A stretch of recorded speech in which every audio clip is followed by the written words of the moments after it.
Inggris yang acara ini insya Allah akan kita mulai tepat di pukul 4 sore. Dan bagi Bapak Ibu yang melaksanakan ibadah puasa, insya Allah masih punya cukup waktu ya untuk mempersiapkan menu berbuka setelah menyantap hidangan ilmu yang kami berikan pada sore hari ini. Selama acara berlangsung, tim kami akan memberikan tautan atau link daftar hadir yang wajib Bapak Ibu isi. Terima kasih. Sebelum kita mulai acara, mungkin ada baiknya untuk para hadirin untuk mengganti username Zoom masing-masing Bapak Ibu dengan format nama _ institusi. Sekali lagi untuk para Bapak Ibu peserta talk show MAP edisi Ngabuburit pada hari ini bisa mengganti nama Zoom-nya menjadi nama _ institusi. Terima kasih.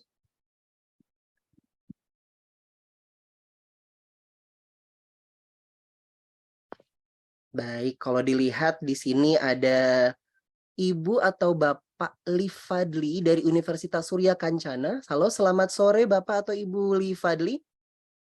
Apakah kedengaran suara saya? Oke, kemudian ada Martiana Azahra, Ibu Martiana Azahra dari UPI. Lalu kemudian ada dari IAIN Madura, Ibu Eva Nikmatul Rabianti. Selamat sore dan selamat datang, Ibu. Kemudian ada satu nama yang cukup familiar dengan saya, yaitu Dewi Rifayanti. Sepertinya ini Teh Rifa bukan ya? Mohon maaf jika salah. Kemudian ada dari SD Juara Cimahi, Ibu Dini Lestari. Selamat datang, Ibu. Kemudian ada Ibu Ati Herawati. Selamat datang, Ibu Ati. Lalu ada dari UPI Kampus Cibiru, Ibu Ajeng Sriretno. Selamat datang, Ibu. Kemudian ada Ibu Amanah dari SMP Negeri 3 Lubuk Pakam, Deli Serdang. Wow. Selamat sore Ibu Amanah. Selamat sore Pak. Selamat sore Ibu. Deli Serdang itu kalau nggak salah di Sumatera Utara ya Bu ya? Iya Pak, benar Pak. Wah. Sumatera Utara. Alhamdulillah, terima kasih banyak Ibu Amanah sudah bergabung jauh-jauh online ya Bu ya. Ya, terima kasih sama-sama Pak. Baik. Oke, sepertinya suara saya insya Allah sudah cukup terdengar untuk kesemua peserta pada hari ini. Baik, Assalamualaikum warahmatullahi wabarakatuh. Selamat sore Bapak Ibu sekalian. Terima kasih sudah hadir di acara Monday Afternoon with Peltin atau MAP Talk Show edisi Ngabuburit dengan tema membersamai anak belajar bahasa Inggris yang fungsional.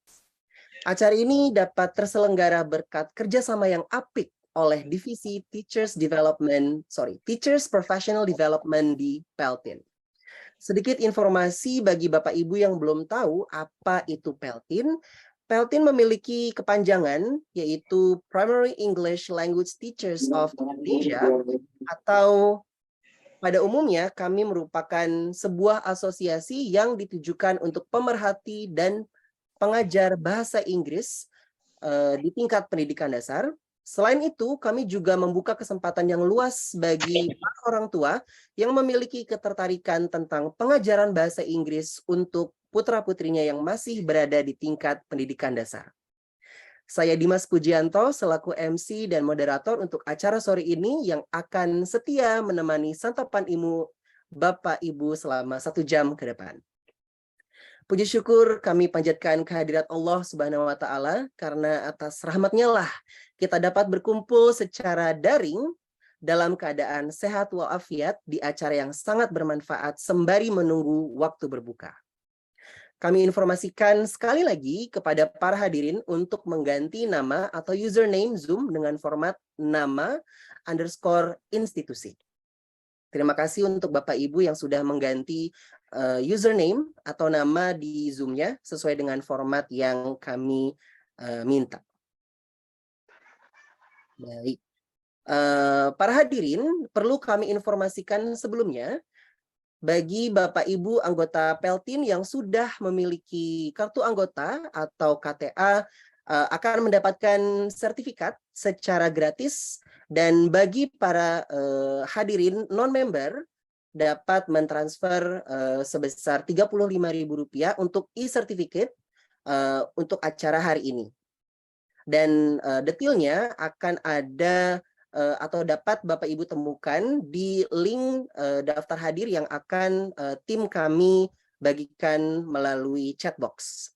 Namun jangan berkecil hati bagi para non-member yang masih memiliki ketertarikan untuk bergabung menjadi anggota Peltin. Bapak Ibu masih dapat berkesempatan menjadi member Peltin yang detailnya dapat Bapak Ibu juga temukan di link daftar hadir yang akan diberikan oleh tim kami. Selain itu, di akhir acara nanti kita akan ada giveaway bagi peserta yang beruntung. Nah, mau tahu giveaway-nya bentuknya seperti apa? Makanya saksikan terus acara ini sampai beres ya. Baik, acara selanjutnya kita akan mendengarkan sambutan yang akan diberikan oleh Ibu Ika Lestari Damayanti, MA PhD, selaku Chairperson Peltin, yang sekaligus akan membuka acara MAP kita pada sore hari ini. Untuk Ibu Ika Lestari Damayanti, MA PhD, dipersilakan. Terima kasih Pak Dimas. Assalamualaikum warahmatullahi wabarakatuh.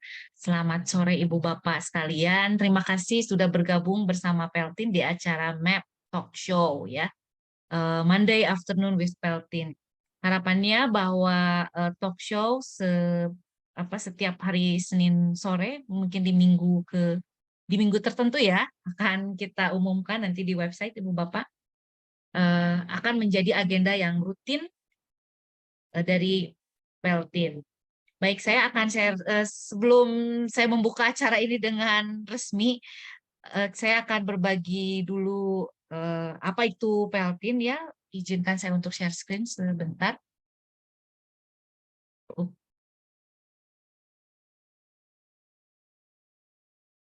Ini.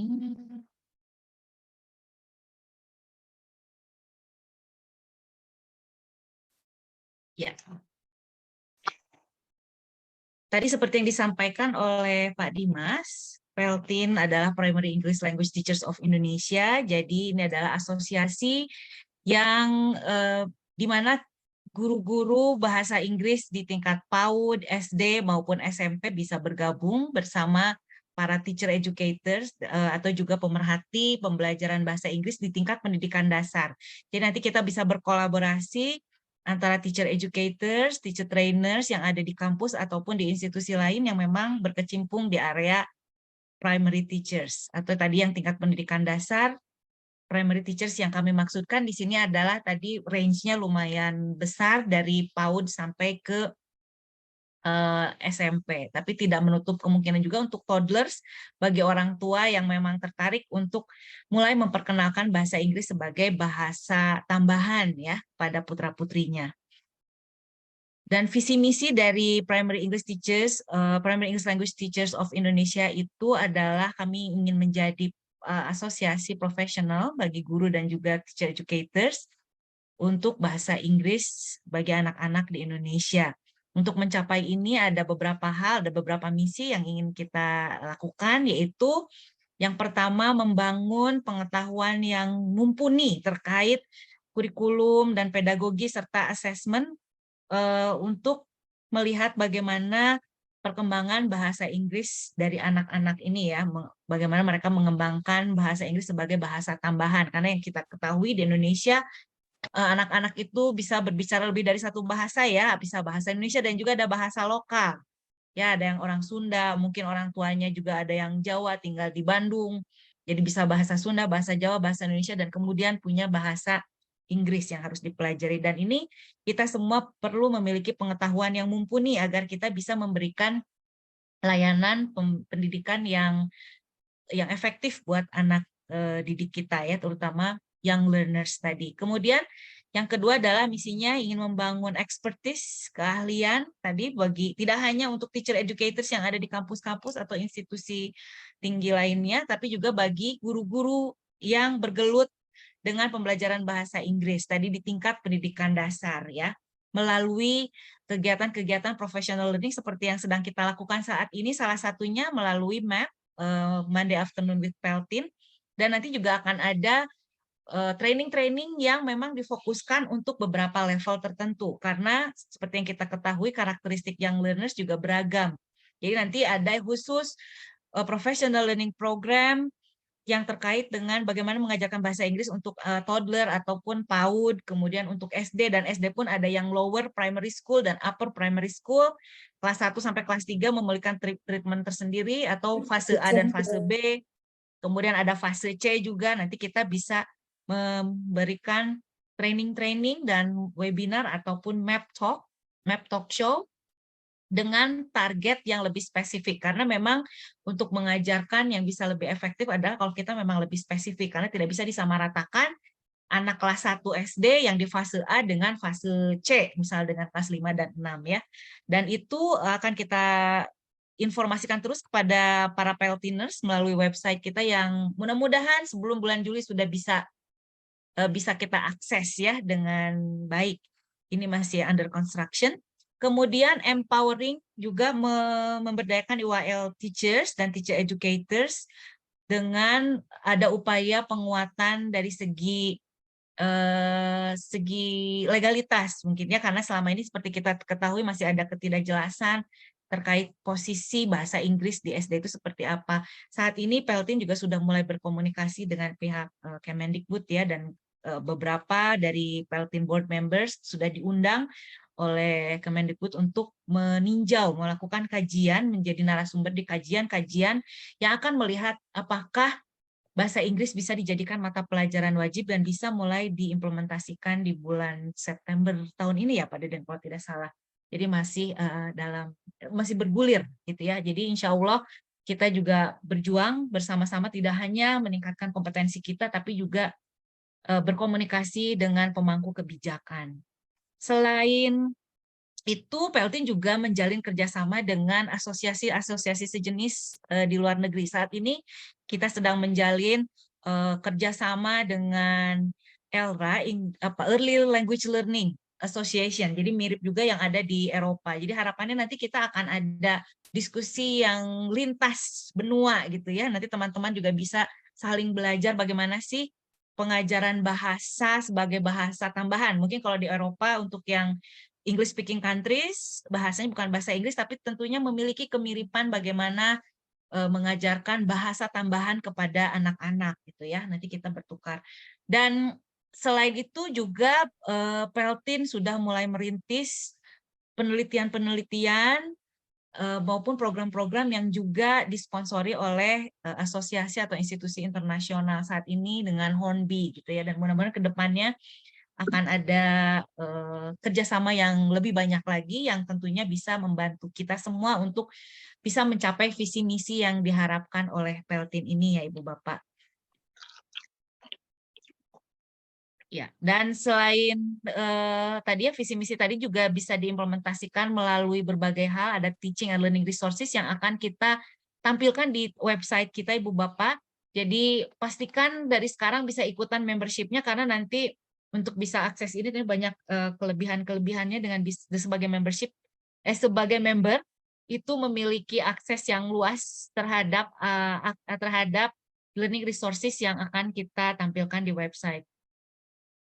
Jadi nanti ada beberapa hal yang memang terbatas untuk member saja. Jadi mumpung masih promo ini Ibu Bapak, 89.000 untuk 2 tahun ya. Kemudian kami juga sedang merintis adanya jurnal, mungkin ini akan lebih menarik untuk para teman-teman yang ada di kampus, tapi tidak menutup kemungkinan juga untuk teman-teman yang ada di sekolah.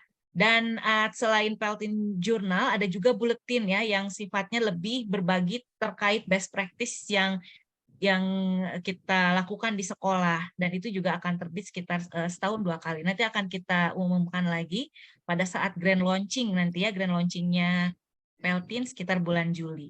Nah jangan lupa Ibu Bapak yang belum bergabung dengan Peltin, belum ada membershipnya, silahkan segera bergabung. Ini salah beberapanya yang menjadi benefit dari keikutsertaan Ibu Bapak sebagai Peltiners. Nanti untuk linknya akan dibagikan oleh panitia, jadi Ibu Bapak juga bisa segera bergabung. Baik, terima kasih sudah bergabung lagi tadi di acara MAP Talk Show Peltin yang pertama. Dan akhirnya saya nyatakan bahwa MAP Peltin Talk Show sore hari ini dibuka secara resmi dan membuka rangkaian MAP Peltin Talk Show yang seterusnya. Bismillahirrohmanirrohim. Kok. Terima kasih. Assalamualaikum warahmatullahi wabarakatuh. Waalaikumsalam warahmatullahi wabarakatuh. Terima kasih banyak Ibu Ika, dan besar harapan bagi kita semua dengan adanya Peltin ya, dengan hadirnya Peltin di tengah-tengah kita memberikan angin segar bagi dunia pembelajaran bahasa Inggris di Indonesia, khususnya di tingkat dasar. Baik Bapak Ibu sekalian, sebelum kita mulai, selama acara talk show berlangsung, jika Bapak Ibu memiliki pertanyaan atau komentar dapat langsung tuliskan di chat box. Dan jika nanti waktu masih cukup, mungkin kita bisa pilih ya beberapa peserta yang beruntung untuk dapat memberikan pertanyaan langsung kepada para pembicara kita. Baik, para hadirin sekalian, untuk memulai acara talk show MAP hari ini, saya akan mengundang kedua pembicara kita, Bapak Deden Rahmat Hidayat dari Al-Irsyad Satya Islamic School dan Ibu Yusnita Febrianti dari Universitas Negeri Malang. Selamat sore Pak Deden dan Ibu Yusnita. Assalamualaikum, selamat sore. Waalaikumsalam warahmatullahi wabarakatuh. Bagaimana nih kesan Bapak dan Ibu tentang MAP kali ini pertama hadir edisi Ngabuburit? Jadi pertama kali datang deg-degan ya. Tapi mudah-mudahan seperti harapan kita semua nanti MAP menjadi wadah diskusi buat kita semua yang mengajar bahasa Inggris di tingkat dasar, dan mudah-mudahan diharapkan betul-betul reguler gitu. Jadi mungkin suatu kali nanti kita juga ingin mendengar pengalaman dari Bapak Ibu guru yang memang mengajar di berbagai sekolah atau institusi lainnya, mengajar bahasa Inggris di tingkat dasar, untuk bercerita kepada kita di forum ini bagaimana sih realita pengajaran bahasa Inggris di tingkat dasar. Nampaknya akan seru begitu ya kalau kita tahu langsung dari pegiatnya gitu. Baik, terima kasih Ibu Yusnita. Pak Deden mungkin? Iya, baik. MAP Talk Show secara psikologis hari Senin kita mulai ngajar, jadi suka inget-inget kebayang bagaimana hari ini sudah berlalu tapi kita besok harus ngajar lagi dengan baik. Dan kedua adalah MAP ini kita singkatannya Monday Afternoon with Peltin. MAP ini diharapkan bahwa ini akan menjadi peta, diskusi-diskusi ini akan menjadi peta bagi kita semua untuk bisa bagaimana mencapai tujuan kita untuk mengajarkan anak-anak bahasa Inggris yang baik di tingkat dasar. Terima kasih Pak Dimas. Wah, mantap sekali ya Pak Deden analoginya ya. Bagus. Baik, sebelum kita mulai, saya akan sedikit mengulas bio para pembicara kita pada hari ini. Bapak Deden Rahmat Hidayat lahir di Cianjur dan saat ini bertempat tinggal di Kabupaten Bandung Barat, dan beliau mendapatkan gelar sarjana dan magister di Universitas Pendidikan Indonesia Bandung. Sejak tahun 2008, beliau menjadi kepala sekolah tingkat pendidikan dasar dan guru bahasa Inggris serta Global Perspective di Al-Irsyad Satya Islamic School, Kota Baru Parahyangan, Bandung Barat. Beliau juga pernah beberapa kali mengikuti pelatihan yang salah duanya adalah Cambridge Conference from Cambridge University UK di tahun 2017 dan Cambridge International Certificate in Educational Leadership di tahun 2019. Selain itu, beliau juga memiliki beberapa publikasi termasuk buku Kiddies English Words and Functions di tahun 2022. Ketertarikan Pak Deden tidak hanya dalam dunia bahasa Inggris untuk anak usia pendidikan dasar saja, namun juga di penulisan artikel dan puisi. Untuk Ibu Yusnita Febrianti, beliau adalah dosen di jurusan Bahasa Inggris Universitas Negeri Malang atau UM. Beliau menyelesaikan gelar master dan PhD dalam bidang Applied Linguistics di The University of Adelaide, Australia. Bidang ketertarikan penelitian beliau mencakup topik SFL, Discourse Analysis, Multimodal Discourse Analysis, dan Multimodal Studies. Bu Yusnita sudah banyak malang melintang dalam penyajian karya ilmiah dan penelitian di berbagai forum profesional dan mempublikasikannya di berbagai jurnal akademik. Baik, langsung saja kita mulai talk show-nya dengan pertanyaan mendasar. Apa kabar Bapak dan Ibu? Baik. Baik, alhamdulillah masih bertahan, masih semangat di sore-sore puasa begini. Oh, kurang lebih 1,5 jam lagi ya Pak buat buka ya. Betul. Oke, nah dari judul kita nih ya, membersamai anak belajar bahasa Inggris yang fungsional ya. Seperti kita tahu bahwa semenjak hadirnya kurikulum 2013 di mana kedudukan bahasa Inggris sebagai mata pelajaran di sekolah itu sudah memudar atau mungkin tidak jelas gitu bagaimana posisinya gitu, dan mungkin ini salah satu dampaknya mengakibatkan makin sulit ya bagaimana kita memotivasi anak untuk belajar bahasa Inggris. Bagaimana pandangan Bapak dan Ibu tentang pentingnya mengajarkan bahasa Inggris pada anak di tengah ketidakpastian posisi bahasa Inggris, khususnya para pengajar bahasa Inggris di tingkat pendidikan dasar, untuk terus memberikan motivasi untuk mendapatkan angin segar atau harapan yang lebih baik gitu dalam pengajaran bahasa Inggris khususnya di tingkat dasar. Dan mungkin juga di sini banyak para orang tua yang ikut dalam acara pada hari ini juga butuh penguatan akan hal tersebut. Mungkin dari Pak Deden bisa sharing pandangannya seperti apa? Baik Pak Dimas, terima kasih atas pertanyaannya. Untuk mengenai pentingnya berbahasa Inggris untuk anak-anak kecil khususnya, itu saya kira sebagai orang tua kita pada umumnya sangat merasa bahwa hal ini sangat penting. Walaupun kita belum tahu porsinya seperti apa yang harus diajarkan, tetapi kita dalam lubuk hati kita selalu mengatakan bahwa anak-anak kita harus belajar bahasa Inggris karena kedepannya nanti akan menghadapi tantangan global itu sangat luas banget.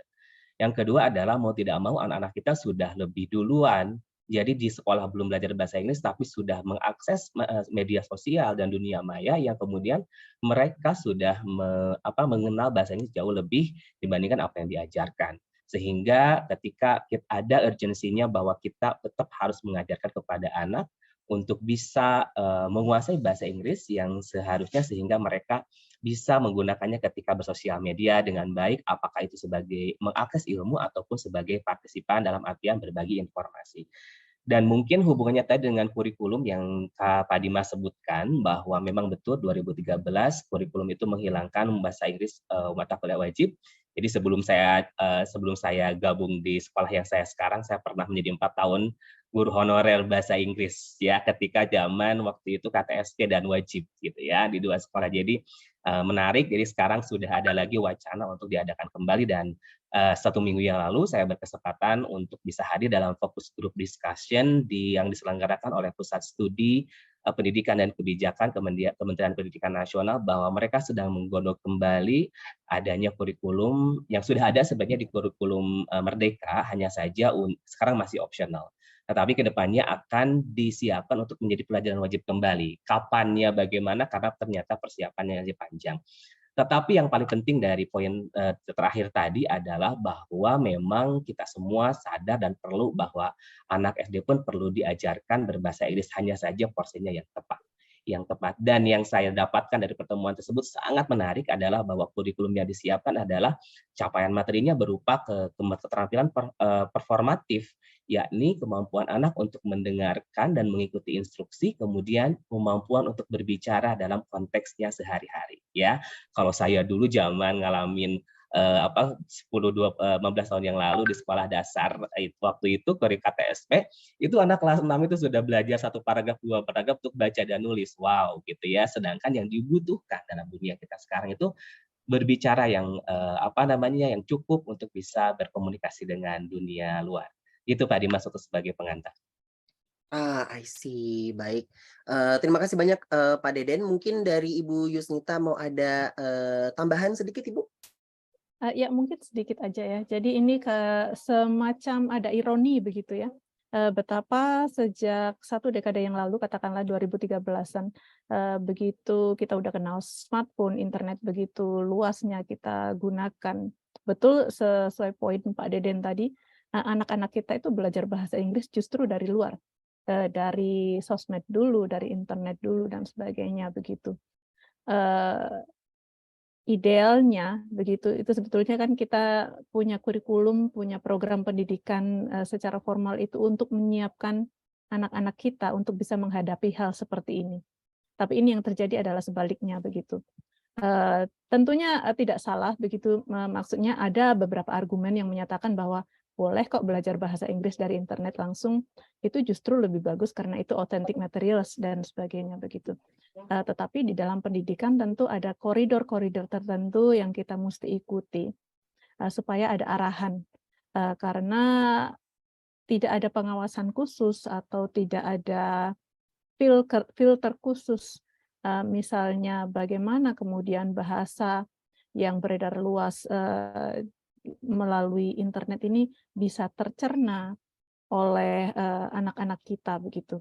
Jadi apa yang sesuai dengan tingkat perkembangan bahasa, apa yang sesuai dengan tingkat kognisi masing-masing kelas usia, itu menjadi tidak terkontrol tanpa adanya kurikulum yang pasti begitu. Jadi seperti dalam semua hal ya, selalu ada dua sisi, baik dan tidak baiknya begitu. Mungkin dari segi speaking, mungkin kita menjadi saksi bahwa ada beberapa anak yang, oh itu dari kecil dia nonton YouTube terus, makanya sekarang dia ngomong bahasa Inggrisnya itu bagus banget. Karena dia belajarnya langsung dari YouTube atau dari acara TV yang memang buat anak-anak begitu. Tetapi dari jutaan anak-anak Indonesia yang belajar sedemikian rupa, berapa banyak yang berhasil begitu? Apakah itu kemudian bisa digeneralisasi? Nah, pertanyaan-pertanyaan seperti ini, pengukuran measurement bahwa tingkat keberhasilan belajar berbahasa yang tidak terkontrol seperti inilah yang mestinya kita bisa wadahkan dalam kurikulum pendidikan secara formal. Begitu dulu Mas Dimas dari saya.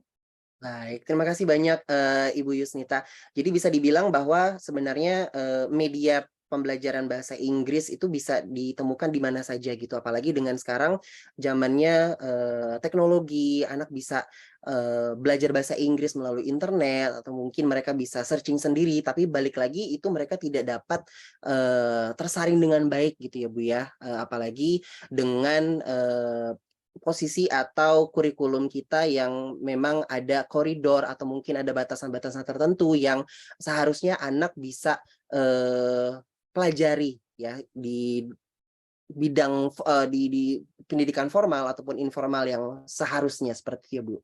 Baik, jadi bisa dibilang di sini bahwa pembelajaran bahasa Inggris itu harus seperti tema yang kita usung pada hari ini memiliki fungsi atau bisa dibilang fungsional gitu. Kalau saya merefleksikan waktu kuliah jenjang sarjana, functional English atau dulu saya dapatnya mata kuliah functional grammar, itu ternyata sesuatu yang beyond grammar atau bisa dibilang itu sangat sulit gitu. Beda dengan grammar yang mungkin selama ini kita dapatkan. Saya masih ingat waktu pas zaman SD, ya grammar itu hanya diajarkan ya gitu-gitu aja gitu, grammar talk gitu kan.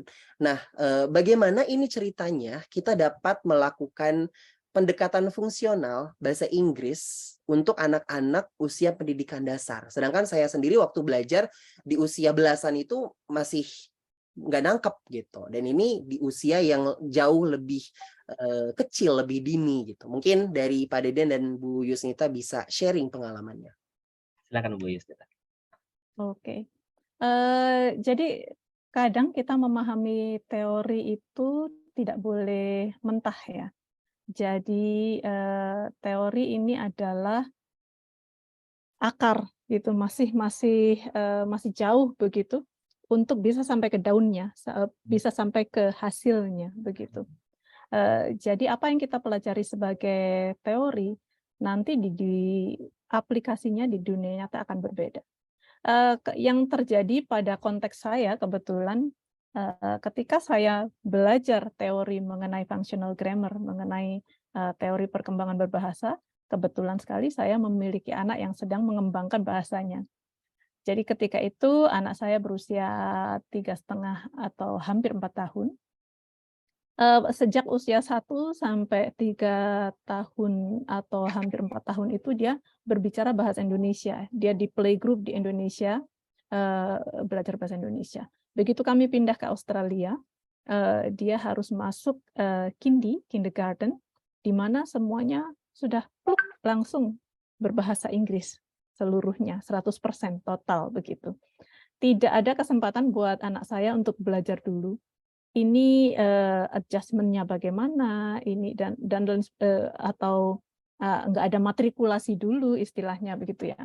Jadi sebagai anak TK saat itu dia langsung dihadapkan pada gimana caranya kita menggunakan bahasa sedemikian rupa begitu.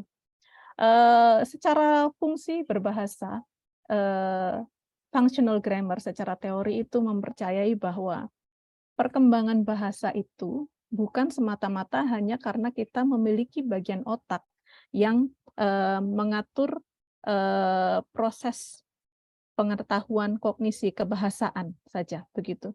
Tetapi di dalam functional grammar kita pahami bahwa tanpa adanya contoh, tanpa adanya sosialisasi, anak nggak akan bisa belajar berbahasa. Jadi teori functional grammar sendiri itu dikembangkan oleh Halliday sambil dia mengikuti perkembangan bahasa anaknya. Jadi mulai dari bahasanya yang belepotan hingga strukturnya mulai membaik, mulai sesuai dengan kaidah bahasa Inggris yang standar dan seterusnya, dia ikuti terus. Karena saya waktu itu masih newbie belajar teori tersebut, juga sambil memperhatikan anak saya yang mempelajari bahasanya, itu pula yang saya perhatikan begitu. Pada 1-2 minggu pertama di Kindi, dia menjadi pendiam 100%, sama sekali tidak bicara. Tetapi dia selalu mendengarkan, memperhatikan, mengikuti bagaimana teman-temannya berkomunikasi, mengikuti bagaimana gurunya memberikan pola-pola instruksi yang mungkin setiap hari kemudian berulang pada konteks yang sama. Dia jadi mengidentifikasi, mengenal, dan sebagainya. Kata-kata pertama yang dia sebutkan di Kindi saat itu, setelah belajar selama hampir 1 bulan ya, itu adalah ketika dia belajar, ketika ada pelajaran melukis, menggambar bebas. Dia hanya mengambil warna kuning, dia membuat bulatan besar di satu kertas gambar begitu. Lama sekali kami menunggu, jadi di sana orang tua boleh menunggui anaknya untuk belajar. Lama sekali kami menunggu bagaimana untuk bisa prompting anak saya untuk bisa keluar bahasa Inggrisnya. Satu kata pertama yang dia sebutkan adalah ketika gurunya bertanya, "What are you drawing?" Satu kata dia bilang, "Sun." That's it, kata pertamanya. Setelah itu perkembangan bahasanya sangat rapid. Dengan sosialisasi yang baik, dengan konteks yang sesuai, dia berada bersama teman-teman yang seusianya, yang juga berbahasa Inggris. Kemudian guru-gurunya yang telaten, begitu. Di situ saya belajar bahwa kondisi yang kondusif seperti inilah yang dibutuhkan oleh anak untuk bisa mengidentifikasi penggunaan bahasa, kemudian mereplika pada fungsi yang sama jika dia ada tuntutan untuk bisa producing language pada konteks tertentu gitu. Jadi itu bagaimana saya melihat teori dan melihat berkembangnya kebahasaan anak saya saat itu. Mungkin Pak Deden punya cerita yang berbeda. Cerita yang berbeda pastinya.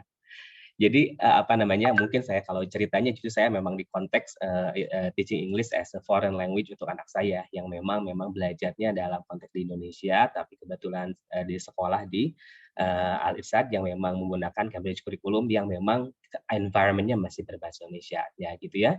Jadi ketika pada musim pandemi itu anak harus sama-sama kita bantu ngajarin ya, walaupun saya guru bahasa Inggris, tapi kalau di rumah juga lumayan ribet juga gitu ya. Beda dengan kalau di kelas sendiri gitu. Nah, jadi pada kesempatan tersebut saya membantu mengajarkan anak-anak untuk belajar kata dan kemudian harus diulang-ulang, tetapi kan kadang-kadang membosankan ya untuk diulang-ulang itu ya. Nggak mungkin kita mengulangnya what is that, what is that again gitu kan. Jadi kayaknya nggak seru gitu, nggak rame. Jadi akhirnya kemudian mencoba untuk meramu dan membuat kalimat-kalimat yang sesuai dengan konteks vocabulary tersebut. Nah, kemudian kata function muncul bagi saya itu awalnya justru bukan keidean dari functional grammar ya, Pak Dimas. Sebenarnya itu juga saya udah agak lupa-lupa di 15 tahun yang lalu gitu ya mata kuliah itu. Tapi selalu di benak terus karena angkatan saya angkatan pengantar mengetahui SFL itu ya. Nah, kata function ini saya dapati dari sebuah buku namanya Function in English waktu yang memang bagi saya itu cukup baru, di mana isinya itu adalah kalimat-kalimat yang membersamai anak untuk melakukan sebuah kegiatan. Misalkan kata Thomas, consider language function as communicative function involved in oral, interactive, and discursive interchange. Jadi kalimat-kalimat yang praktis yang bisa digunakan dalam kehidupan sehari-hari kita seperti menanyakan, disagreeing, and something like that. Nah, dari sana saya mulai berpikir meluas. Saya berpikir bahwa kenapa sih kita diskusi dengan misalkan kakak saya yang memang kalau mungkin ini semua banyak yang kemudian kalau jurusannya bukan bahasa Inggris itu adalah zaman SMP SMA sekolahnya udah bahasa Inggris tapi kalau grammar pasti nilainya bagus banget gitu ya. Tapi disuruh ngomong itu kakak pertama saya itu nggak pernah keluar, nggak bisa karena memang akhirnya tidak fungsional menurut saya gitu. Akhirnya nyambung dengan teori yang disebutkan oleh Ibu Yusnita tadi, ternyata betul sekali bahwa memang seharusnya grammar yang kemudian kita pakai adalah grammar yang akan membantu kita untuk berbicara, berkomunikasi, bukan grammar yang kemudian kita takut salah untuk menyampaikannya.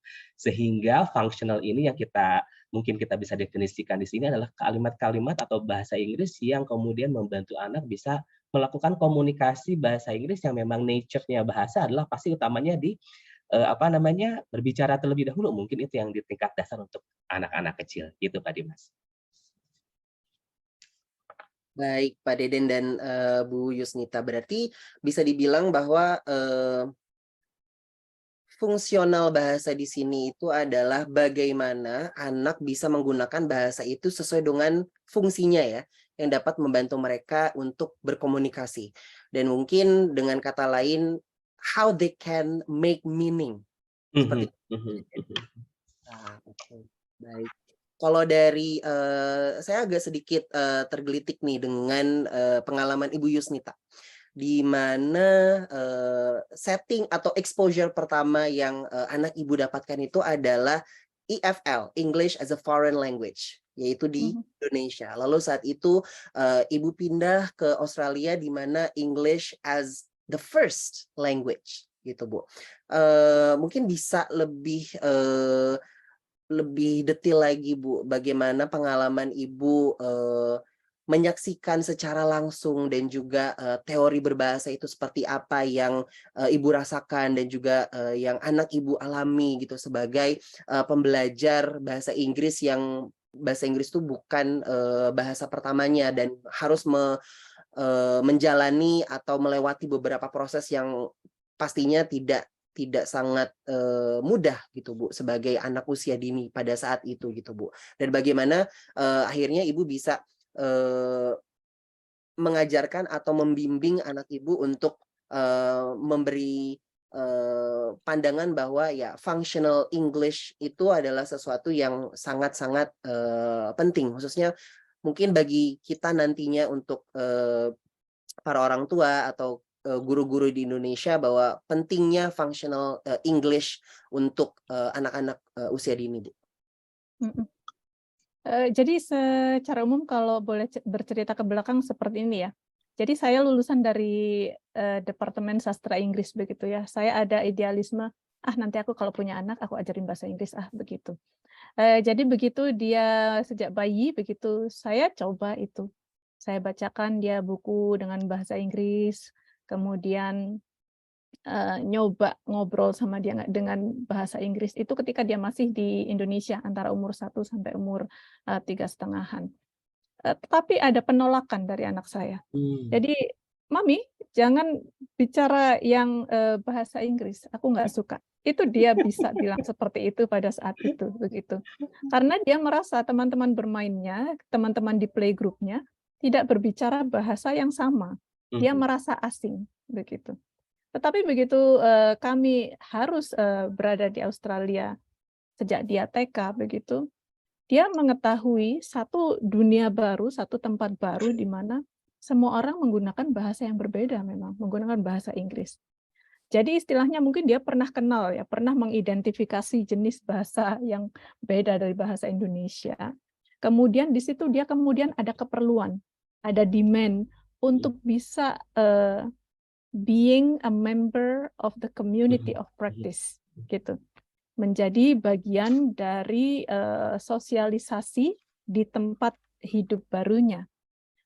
Dengan demikian, dan dia juga mengenal bahwa ini orang di pasar, orang di toko buku, di library, dimanapun sudah menggunakan bahasa Inggris.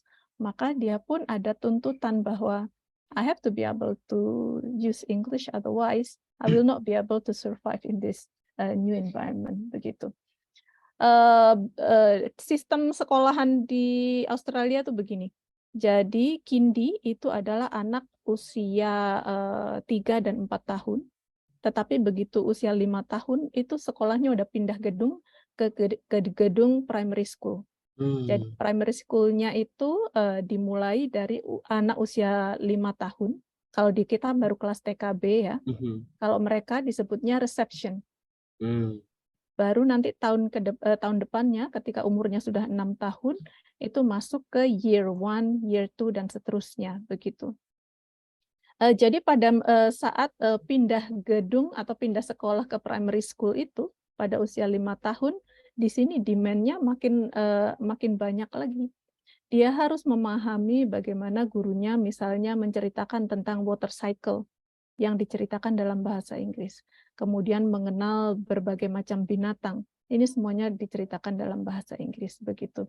Jadi ini sudah go beyond the function of language just to be able to say hal-hal yang digunakan sehari-hari untuk Mami mau minta minum, I want to drink. Mami, I want you to tie my shoes atau lebih dari hal seperti itu.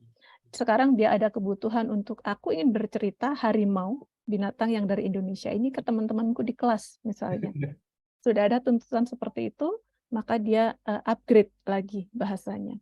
Ada tuntutan untuk dia bisa berkomunikasi lebih intens dengan gurunya, dengan teman-teman yang udah mulai punya mainan yang ditunjukkan dan share bagaimana describing mainannya, cara kerja mainannya dan segala macam. So to become a member of society yang seperti ini, dia mesti punya modal yaitu memahami bahasa yang digunakan di dalam community of practice itu sehingga dia bisa berpartisipasi dalam sosialisasinya. Begitu. Baik, terima kasih banyak Ibu Yusnita. Untuk Pak Deden ini ada satu pertanyaan yang cukup menggelitik ya dari Ibu Betaria. Ya, mungkin Bu Yusnita juga bisa memberikan pandangannya juga nanti. Dari Ibu Betaria, selamat sore Ibu Yusnita dan Pak Deden. Apakah fungsional di sini sama dengan mengajarkan bahasa Inggris dengan pendekatan komunikatif?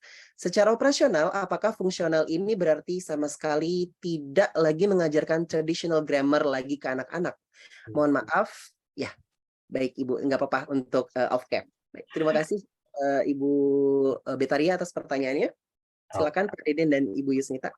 Baik, dari saya dulu Bu Yusnita, saya lebih ke praktisi ya, jadi mungkin Bu Yusnita akan menambahkan dari lebih ke teoritis. Saya dari lebih ke praktisi di mana saya mengajar setiap hari anak untuk mampu berbicara bahasa Inggris salah satunya dan menguasai kurikulum-kurikulum yang lainnya, gitu ya. Dan menurut saya adalah yang karena kalau kita tugasnya utamanya, targetnya adalah kemampuan speaking untuk anak SD dan itu yang saya yakini adalah yang paling penting adalah tentu saja functional ini sangat berhubungan dengan komunikatif learning process gitu ya. Jadi metode yang menurut saya paling pas atau pendekatan yang paling pas untuk diajarkan dalam untuk tingkat SD khususnya untuk mengejar kemampuan berbicara adalah communicative language teaching. Saya pikir begitu gitu ya. Jadi functional ini sangat berhubungan dengan proses seperti itu yang kemudian setiap kali kita belajar satu kata, kalau kita usahakan vocab itu tidak hanya kemudian vocab yang kemudian kita hafal dan tidak bisa digunakan apa-apa lagi. Seperti halnya kita menyimpan barang-barang di sebuah gudang dan itu kumpulan kata-kata vocabulary yang mungkin kita hafalkan selama 6 tahun SMP SMA tapi we cannot speak it. Atau seperti seorang yang pernah memenangkan lomba Scrabble dunia bahasa Perancis dan dia menang tapi dia tidak bisa berbicara bahasa Perancis. Tidak berbicara bahasa Perancis karena hanya kemudian mengumpulkan satu kata tapi tidak bisa digunakan dalam fungsional. Sehingga dalam ujian tadi ada kata Ibu Berta itu ada kalimat apakah kemudian tidak menghadirkan formal grammar. Grammar ini yang kemudian grammar yang fungsional tadi gitu. Grammar yang kemudian membantu adalah kalimat-kalimat yang kemudian anak tidak perlu berpikir banyak dulu tentang rumusnya, tetapi mereka menguasai kalimat-kalimatnya terlebih dahulu dan kemudian nanti akan mengetahui bahwa itu adalah sebuah struktur kalimat yang digunakan untuk meminta bantuan, menyuruh, kemudian mengajak dan sebagainya gitu ya. Jadi tidak mungkin kemudian bagi anak SD ini itu saya tuangkan dalam buku yang tadi Pak Dimas ceritakan adalah yang saya tuangkan dalam buku Kids English Word and Function di mana anak itu misalkan dalam satu bab belajar 10 kata. Setelah belajar 10 kata, ayo kita masukkan konteksnya ke dalam dunia mereka, dalam functional grammar context of situation-nya gitu ya. Apa sih situasi apa yang kira-kira akan digunakan kata tersebut, kemudian kita kasihkan kalimatnya gitu ya. Kalimat yang berhubungan dengan tersebut dan kemudian nanti dilatihkan. Contohnya adalah saya sebagai pengajar ketika awal-awal ngajar di kelas 1 dulu awal bergabung di Alisa saya selalu ngajar kelas 1 rame banget ya. Nah, itu kita belajar mengenai kalimat yang saya tidak diajarkan dalam kurikulum tapi dalam sebagai classroom language itu sangat penting. Misalkan di kelas minggu 2 minggu pertama itu anak pengen ngomong, "Aku mau pinjem." Gitu kan. Dalam bukunya nggak ada, "May I borrow your?" gitu. Jadi misalkan kita lagi belajar kata-kata berhubungan dengan vocab untuk di kelas atau stationery, itu kalimat yang kemudian kita tambahkan kalimat seperti "May I borrow your pen?" Your pencil. And it's functional in their daily classroom activities. Sehingga kalimat kemudian kita tidak akan mengajarkan "may I" itu adalah modal auxiliary and something like that, tetapi they acquire the language because that naturalnya memang begitu kan ya, bahwa anak itu akan mencontoh tadi kata Bu Jus bilang. Jadi functional ini sangat berhubungan banget dengan communicative language dan tidak mengajarkan langsung, tetapi grammar akan dipelajari secara langsung untuk fungsional. Silakan Bu Yusnita. Terima kasih banyak Pak Dedin, sangat elaborate ya. Analoginya begini Bapak Ibu, ketika kita belajar bahasa Indonesia pertama kali, atau ketika kita belajar bahasa Jawa, bahasa Batak, bahasa Sunda dari ibu-ibu kita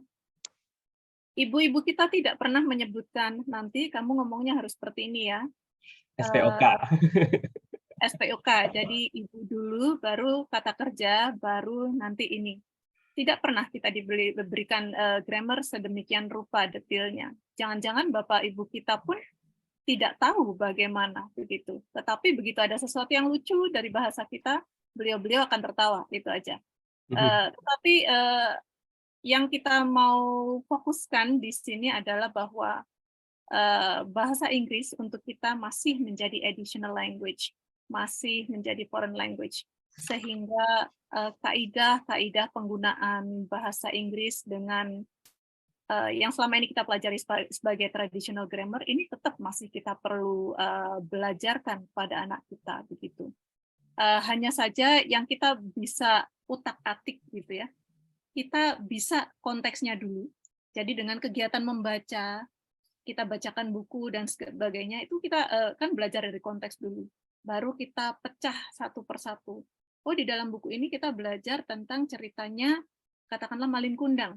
Karena Malin Kundangnya terjadinya udah lampau banget, di sinilah kita ketemu past tense segala macam. Kemudian vocabnya itu ada begini. Pun bisa sebaliknya, seperti yang Pak Deden sebutkan tadi itu. Kita belajar dulu pretelannya. Ini biasanya kalau kita udah masuk di sekolah formal ya, ini yang akan terjadi. Kita belajar dulu vocabnya, kosakatanya, strukturnya bagaimana, lalu kita susun menjadi kalimat. Tingkat kognisinya, tingkat kerumitannya, kemudian challenge bagi masing-masing anak pada kelas usia yang berbeda-beda, itu juga menjadi pertimbangan kita mau memilih cara yang mana dulu untuk bisa mengajarkan bahasa kepada anak kita. Karena saya di sini udah dikasih timer oleh Mas Dimas bahwa kita hanya punya 3 menit, satu yang mungkin belum tersentuh oleh kita di dalam diskusi ini yang mesti kita ingat bersama adalah mengajarkan bahasa tidak boleh setengah-setengah. Setengah-setengah itu artinya seperti ini.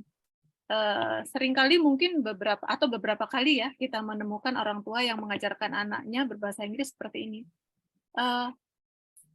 Lihat itu cat-nya lari-lari di depan rumah begitu.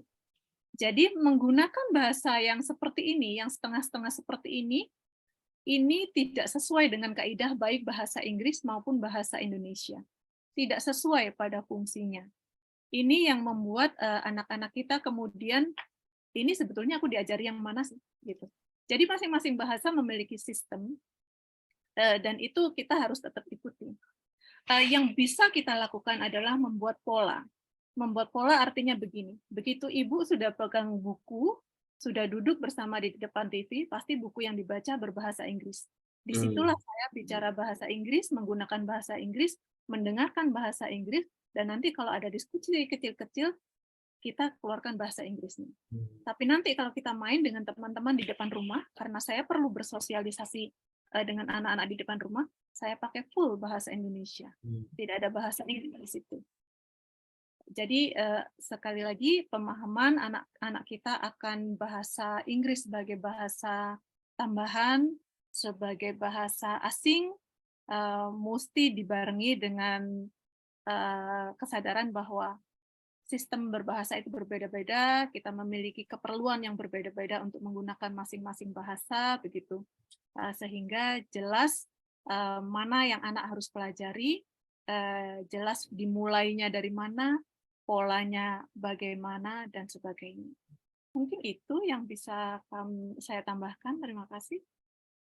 Baik, terima kasih Bu Yusnita dan Pak Deden. Wah, sepertinya banyak banget ini pertanyaan-pertanyaan yang sangat menarik ya, dari Ibu Yani, lalu Ibu Nelly, dan juga follow up question dari Ibu Beta. Mungkin untuk pertanyaan dari Ibu Betaria, Ibu Nelly, dan juga Ibu Yani dari UHAMKA, mungkin bisa kita jawab di lain kesempatan mungkin ya Pak Deden dan Ibu Yusnita.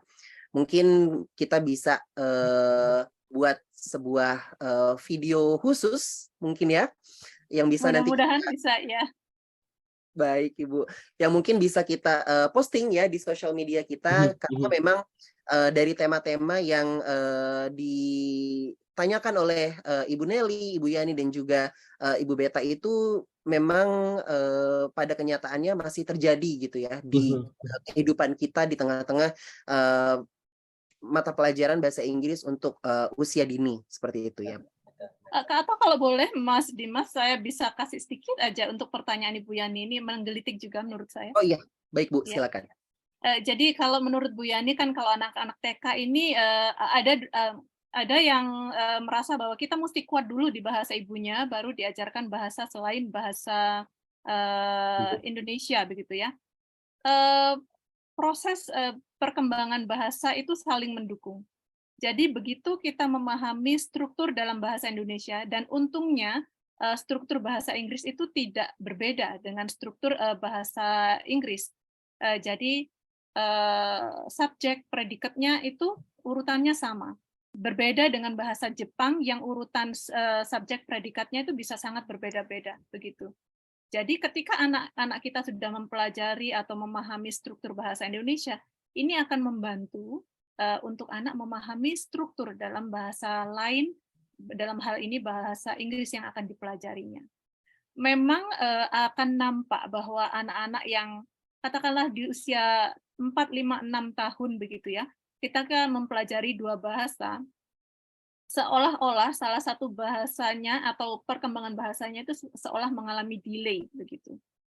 Kita belajar bahasa itu, bahasa apapun itu takes time, panjang sekali waktunya. Jadi kita istilahnya menabung dulu kosakata, struktur, cara bicara, pronunciation, segala macam itu kita kumpulkan dulu begitu. Pada saat yang tepat itu akan muncul dengan sesuai konteksnya. Karena tabungan kosakata kita itu perlu konteks yang pas dulu baru bisa keluar. Seperti yang saya ceritakan tadi tentang anak saya, bagaimana kata-kata sun atau matahari yang mungkin vocabnya itu udah dia kenal dari dulu banget begitu. Itu baru keluar ketika dia menemukan konteks yang tepat, yaitu ketika dia harus menjelaskan dia sedang menggambar apa begitu. Jadi sekali lagi, perkembangan bahasa itu bisa lebih optimal jika kita ada sosialisasinya atau ada kebutuhan penggunaannya, ada fungsinya. Jika kita adalah orang tua yang sehari-hari berbahasa Indonesia, kita gunakan secara konsisten bahasa Indonesia. Mereka akan mendapatkan pelajaran bahasa Inggris di tempat-tempat yang lain yang konteksnya lebih sesuai. Kalau kita kebetulan adalah orang tua yang bisa dua-dua bahasa, yang kita perlukan adalah kita perlu menciptakan pola yang baik sehingga anak bisa mengidentifikasi. Pada saat seperti ini saya gunakan bahasa Indonesia. Pada saat yang lain saya gunakan bahasa Inggris. Begitu, Ibu. Baik, terima kasih banyak Ibu Yusnita, dan mungkin Pak Deden nih di waktu yang tersisa mungkin Bapak bisa sedikit sharing mengenai buku yang pernah Bapak publish tentang Kiddies English Words and Functions. Iya, jadi ini bukunya nanti bisa dilihat ada diterbitkan oleh Gramedia Pustaka untuk Fantastic Learning-nya. Jadi tadi mungkin salah satu bagian dari intisari dari diskusi kali ini sebenarnya. Tapi memang saya senang sekali hari ini bisa diskusi banyak nih, dapat ilmu banyak juga dari Bu Yusnita. Ya, setuju sekali menciptakan konteks-konteksnya. Kalau di sekolah mungkin kayak ada semacam English time, English day gitu, atau enggak di sekolah saya English policy dari pagi sampai sore baru harus berbicara. Kemudian untuk di saya sendiri Bu Yusnita, konsistensinya adalah anak saya berbicara bahasa Inggris ke saya, bahasa Indonesia ke ibunya, yang kejaga sehari-hari bahasa Sunda. Coba konsisten seperti kecuali kalau saya lagi marah pakai bahasa Indonesia, itu tahu katanya itu lagi marah. Kembali. Jadi apa namanya ya? Buku ini salah satunya adalah merumuskan bagaimana kalau sebagai orang tua khususnya ya, sebagai orang tua itu mau mengajarkan anak kata-kata kan biasanya di buku-buku yang ada di toko-toko tuh biasanya hanya kamus-kamus saja ya Bapak Ibu semua ya. Nah, ini bukunya adalah ada kata-kata kemudian plus tambah kalimat-kalimatnya yang kontekstual tadi. Jadi di sana ada arahan belajar katanya dulu, belajar fungsinya simple dulu, kemudian baru tambahkan diskusinya. Bagian akhirnya bisa dibuat menjadi role play sehingga menyenangkan sekali untuk bisa dibacakan. Dan ketika kemarin diskusi dalam kegiatan fokus group discussion bersama Kemendikbud, saya bisa menyimpulkan bahwa capaian pembelajaran yang akan diadakan wajib nanti di kurikulum Merdeka adalah kalimat-kalimat yang memang fungsional dalam kehidupan anak sehari-hari. Karena katanya kelas 6 nanti itu harus bisa berbicara di konteks sekolah dan konteks rumah. Sehingga kalimat-kalimat praktikal yang kita bahas hari ini, which is functional, akan bisa bermanfaat untuk membuat anak memilih konteks dan berbicara dengan yang pas dengan kalimat-kalimat yang efektif tadi. Itu Pak Dimas dan juga Bu Yusnita. Baik, terima kasih banyak Ibu Yusnita dan Pak Deden. Saya sendiri berharap bahwa kita punya banyak waktu ya untuk talk show pada hari ini, namun karena keterbatasan waktu juga yang kita miliki pada hari ini ya, karena berhubung kurang lebih 1 jam lagi kita akan berbuka puasa, jadi kita sudahi dulu Bapak Ibu untuk sesi talk show pada hari ini. Namun sebelumnya saya akan sampaikan sedikit summary ya dari talk show yang Pak Deden dan juga Ibu Yusnita infokan atau sharing sebelumnya. Jadi memang di tantangan global pada saat ini memberikan fondasi sejak dini agar anak menguasai kemampuan bahasa Inggris untuk masa depan yang global menjadi hal yang sangat penting. Isinya tetap sederhana tetapi fungsional dalam arti bisa digunakan dalam kegiatan mereka sehari-hari, yakni konteks situasi mereka. Pembelajaran secara menyenangkan akan membuat semua yang mereka pelajari tertanam dalam memori mereka dengan baik.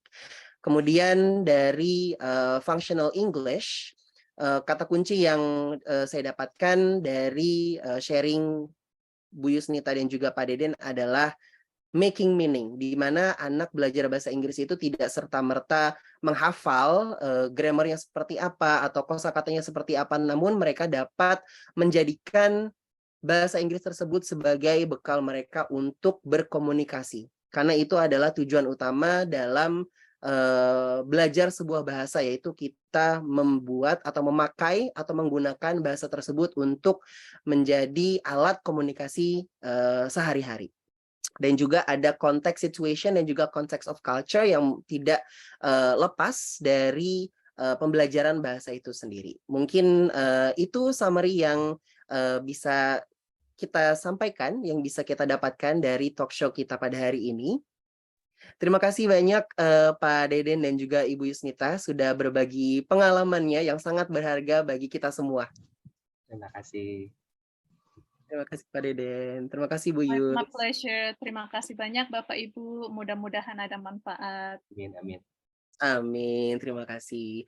Baik Bapak Ibu, walaupun kita sudah di pukul 5, tapi saya berikan waktu kurang lebih 10 menit lah ya untuk acara selanjutnya, yaitu giveaway.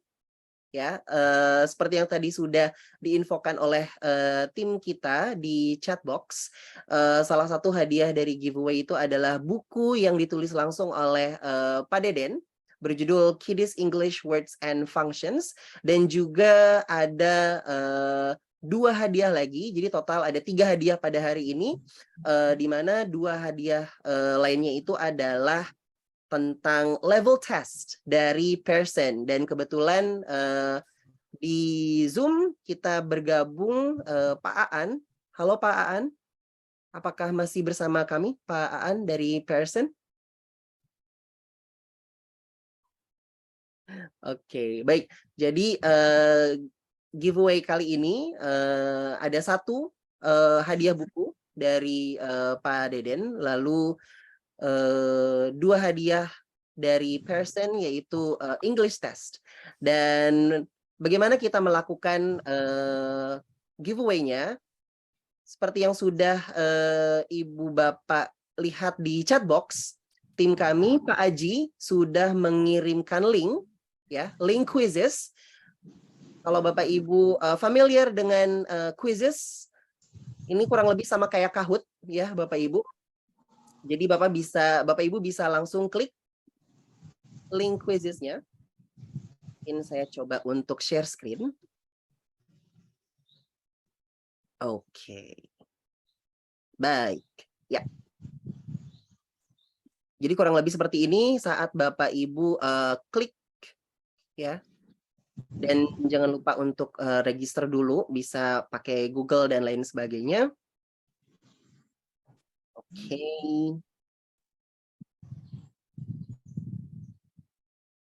Alright. Baik, saya akan coba lagi, sekali lagi, sebentar. Oke, boleh diklik sekali lagi untuk link quizzesnya. Oke. Dan saya akan share screen.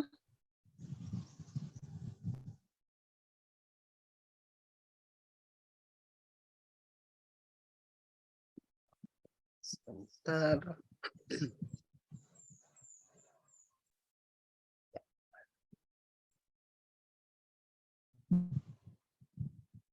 Ya. Jadi saat sudah diklik, nanti halaman tersebut akan membawa Bapak Ibu sekalian ke sini, dan diharapkan Bapak Ibu menuliskan nama lengkap,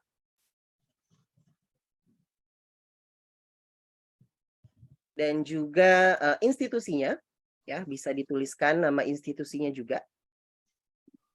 Oke, misalkan saya akan tulis, oke baik. Nanti klik join atau klik start. Nah, tapi di sini sistemnya adalah siapa cepat dia dapat. Dapat di sini adalah dapat terregistrasi ya. Karena slotnya sangat terbatas. Oke, kita sudah ada 24 pemain atau 24 peserta. Saya akan berikan waktu kurang lebih sekitar 30 detik ya, 30 detik sampai ya 30 detik. Untuk menunggu Bapak Ibu semua masuk ke dalam quizzes. Oke. 15 detik lagi. Oke, sudah ada 30 peserta, 31 peserta, baik. Oke, 5 detik lagi. Ya. Oke, 17 detik lagi ya. Saya kasih tambahan waktu. Oke, 10 detik lagi. Baik Bapak Ibu. Ada 32. Ya, 32 peserta yang sudah ikut. Oke. Dan oke, baik. Waktunya sudah habis. Jadi ada kurang lebih 32 peserta, 33 alhamdulillah. 33 peserta yang ikut ke dalam giveaway kita pada hari ini, ya. Jadi kita akan langsung saja, kurang lebih ada 5 pertanyaan ya Pak Aji ya. Mungkin Pak Aji bisa diinfokan Pak. Untuk linknya yang tadi ya Bapak Ibu yang di chat box ya. Iya Pak. Kalau untuk pertanyaannya kira-kira ada berapa Pak Aji? Ada 5 pertanyaan saja sebetulnya. Ada 5 pertanyaan. Baik. Ya.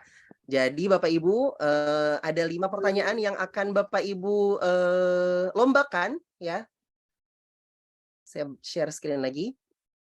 Oke, dan langsung saja kita mulai ya Bapak Ibu sekalian. Ini sudah saya share screen in case nanti Bapak Ibu butuh melihat pertanyaannya ya.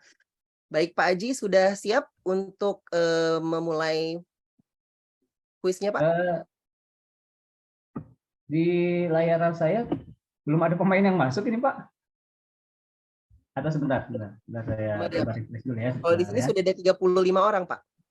Ya, sebentar saya refresh dulu Pak. Ya, silakan Pak.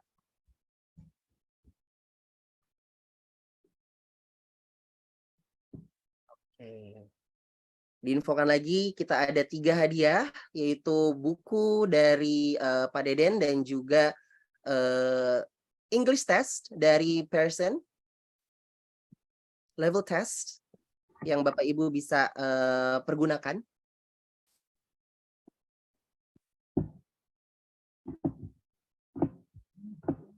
Oke, bagaimana Pak Aji? Sebentar Pak Dimas. Oke, siap.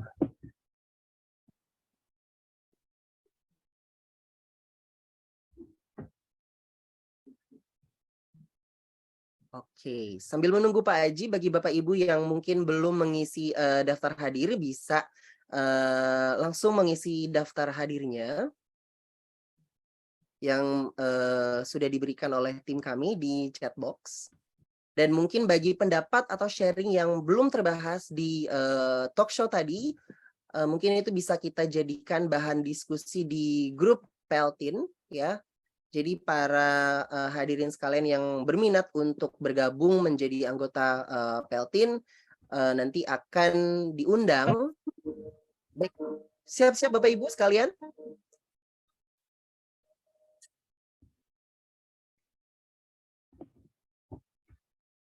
Oke, apa tagline Peltin? Apakah nomor 1, grow together, grow best? Atau 2, grow together, grow better? Atau pilihan ketiga, grow better, grow together. Wah, ini sangat gampang. Para Peltiners pasti sudah cukup familiar dengan tagline dari Peltin.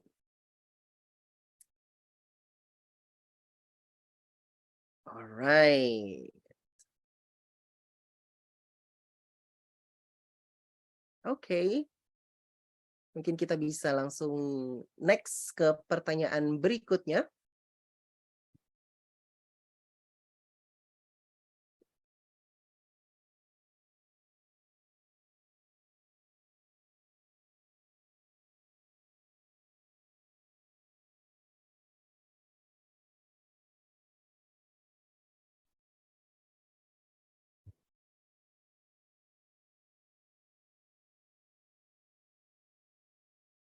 Saya akan coba untuk stop share dulu.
Baik, apakah sudah selesai menjawab, Bapak Ibu sekalian?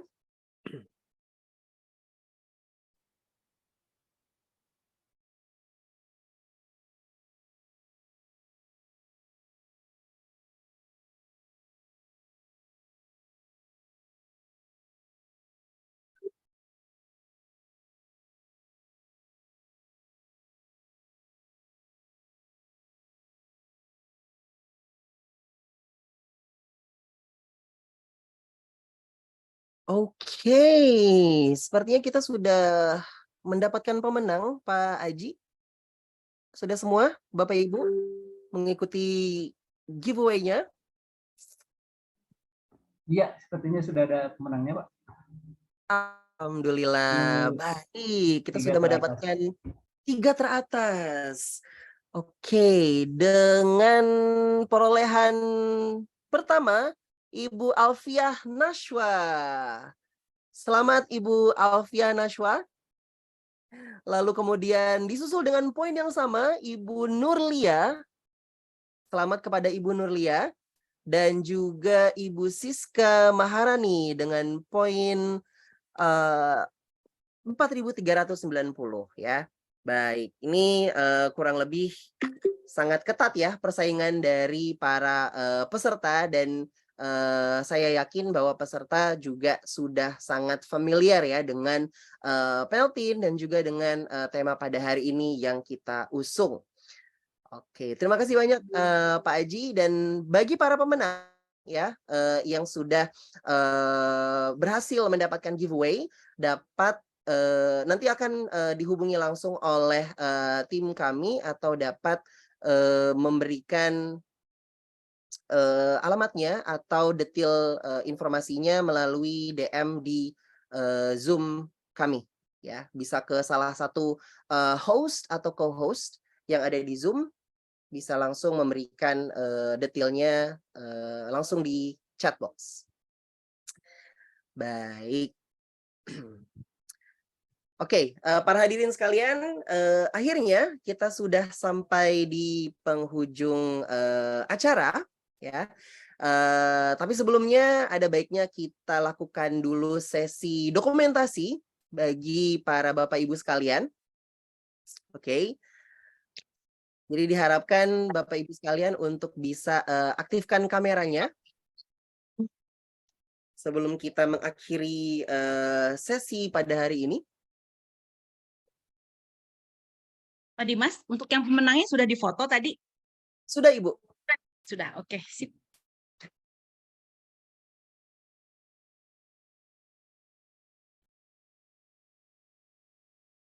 Tadi kalau nggak salah pemenangnya ada Ibu Alfiah Nashwa, Ibu Nurlia, dan Ibu Siska Maharani. Oke. Baik, Bapak Ibu bisa langsung dinyalakan kameranya.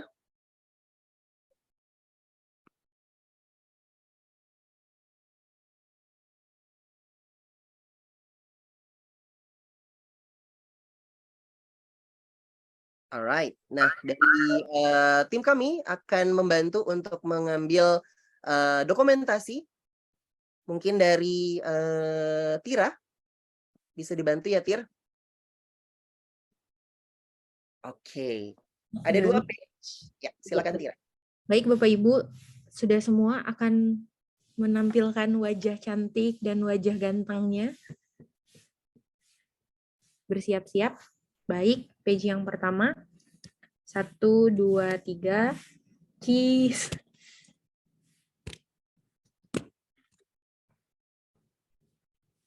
Selanjutnya di page yang kedua, di sini juga ada yang kamera aktif. Baik.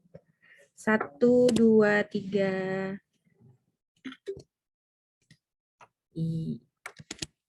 Iya. Terima kasih. Baik, thank you so much Tira.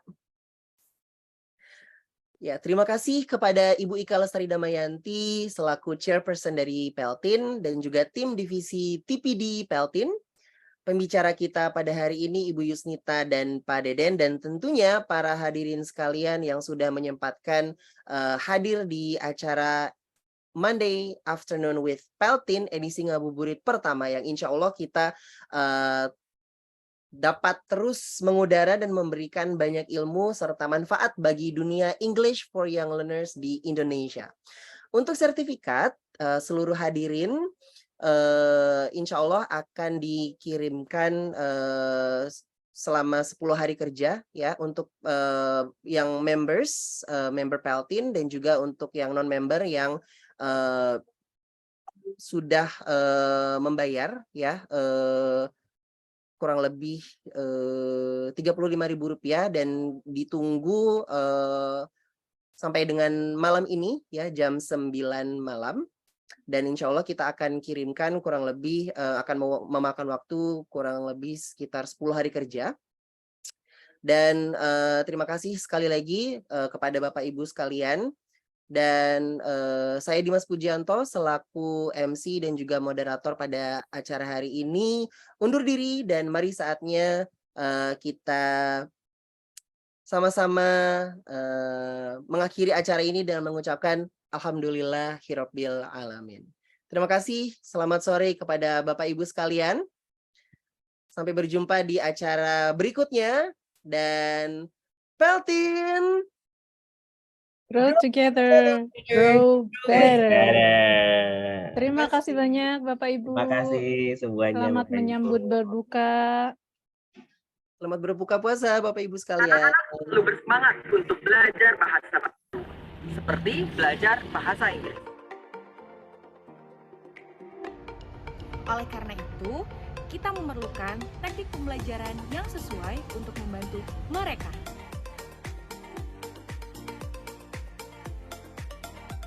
Dalam berbagai situasi belajar, di sekolah, tempat kursus, maupun di rumah, kita memerlukan keterampilan khusus untuk menarik minat belajar anak.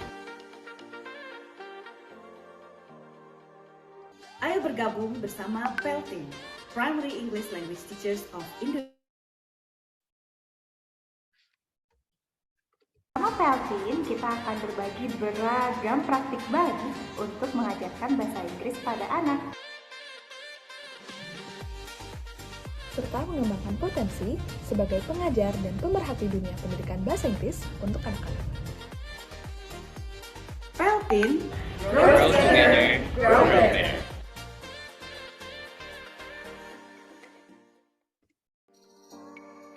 Baik, mari Ibu Bapak kita juga segera bersiap-siap. Anak-anak selalu bersemangat untuk belajar bahasa baru, seperti belajar bahasa Inggris. Berlalu dulu ya, sampai jumpa lagi. Ya. Terima kasih. Assalamualaikum.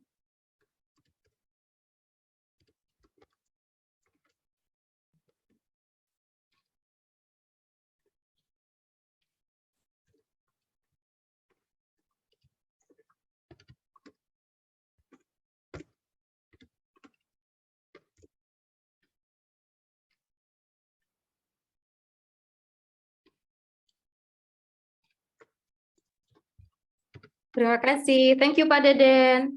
Thank you Tira, Aksal juga. Terima kasih Bapak Ibu. Alhamdulillah, thank you. Alhamdulillah.